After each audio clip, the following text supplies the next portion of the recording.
America के राष्ट्रपति Donald Trump ने कहा कि वे रूस के राष्ट्रपति व्लादिमीर पुतिन से नाराज हैं क्योंकि पुतिन यूक्रेन में चल रहे युद्ध को खत्म करने के लिए कोई कोशिश नहीं कर रहे। ट्रंप ने रूस को यूक्रेन के साथ संघर्ष समाप्त करने के लिए 50 दिनों की समय सीमा दी।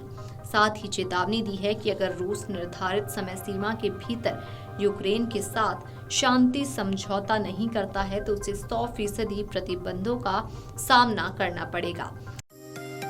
Offering a unique blend of future-ready courses and experience-based learning, Sage University is where we transform passion into profession.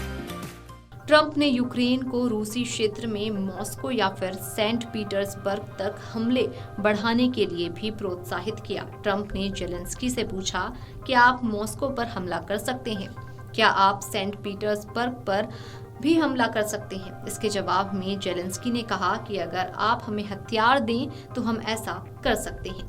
रूस के प्रति अपनी नई निराशा व्यक्त करते हुए ट्रंप ने उत्तरी अटलांटिका संधि संगठन के साथ एक समझौते की भी घोषणा की जिसके तहत गठबंधन के सदस्यों द्वारा प्रायोजित कीव को नई सैन्य सहायता प्रदान की जाएगी।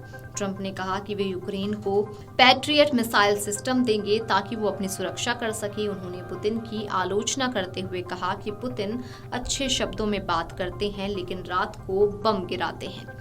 ट्रंप की नाराजगी तब और बढ़ी जब पुतिन ने शांति वार्ता के लिए उनकी पेशकश को ठुकरा दिया। ट्रंप ने जेलेंस्की को ये कॉल पुतिन से बात करने के बाद की जब उन्हें ये महसूस हुआ कि रूस युद्ध रोकने को तैयार नहीं है। ट्रंप का कहना है कि अब समय आ गया है कि रूस को दर्द महसूस कराया जाए ताकि वो बातचीत के लिए मजबूर हो।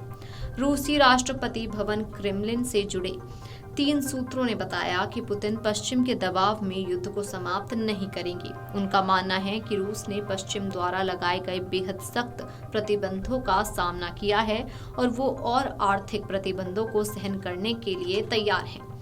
हालांकि अमेरिका की तरफ से ये साफ नहीं किया गया है कि वो यूक्रेन को रूस के अंदर हमला करने के लिए हथियार देगा या नहीं, लेकिन ट्रंप की बातों से साफ है कि वो अब रूस पर और सख्ती के पक्ष में है।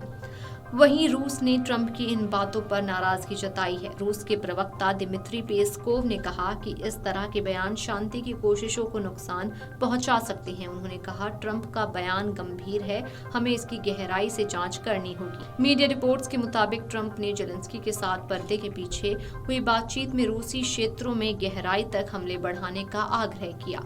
उन्होंने उनसे सीधे तौर पर पूछा कि अगर उन्हें इसी हथियार और भी दिए जाएं तो क्या यूक्रेन मॉस्को और सेंट पीटर्सबर्ग पर हमला कर सकता है। बातचीत की जानकारी रखने वाले सूत्रों के मुताबिक ट्रंप ने जेलेंस्की से पूछा, व्लादिमीर, क्या आप मॉस्को पर हमला कर सकते हैं? क्या आप सेंट पीटर्सबर्ग पर भी हमला कर सकते हैं? इस पर जेलेंस्की ने जवाब दिया कि हाँ, हम कर सकते हैं अगर हमें हथियार दिए जाएं। Offering a unique blend of future-ready courses and experience-based learning, Sage University is where we transform passion into profession. Trump ने जेलेंस्की से बातचीत पुतिन से हुई बात के बाद की। उन्हें यकीन हो चुका था कि रूस के पास इस युद्ध को रोकने की कोई योजना नहीं है। दरअसल डोनाल्ड ट्रंप ने राष्ट्रपति बनने से पहले इस युद्ध को एक दिन में रोकने की घोषणा की थी और अब तक इसमें कामयाब नहीं हो पाए हैं। ऐसे में इस तरह के बयानों से उनकी निराशा साफ झलकती है। ट्रंप ने संकेत दिया है कि रूस पर उनके बदलते रुख का उद्देश्य पुतिन को दर्द का एहसास कराना है और युद्ध को लेकर दोनों देशों को बातचीत की टेबल पर लेकर आना है। Video desk amarujala.com। अगर आप ये वीडियो YouTube पर देख रहे हैं तो हमारे चैनल को सब्सक्राइब कर बेल आइकन दबाएं और Facebook पर देख रहे हैं तो हमारे पेज को लाइक करें।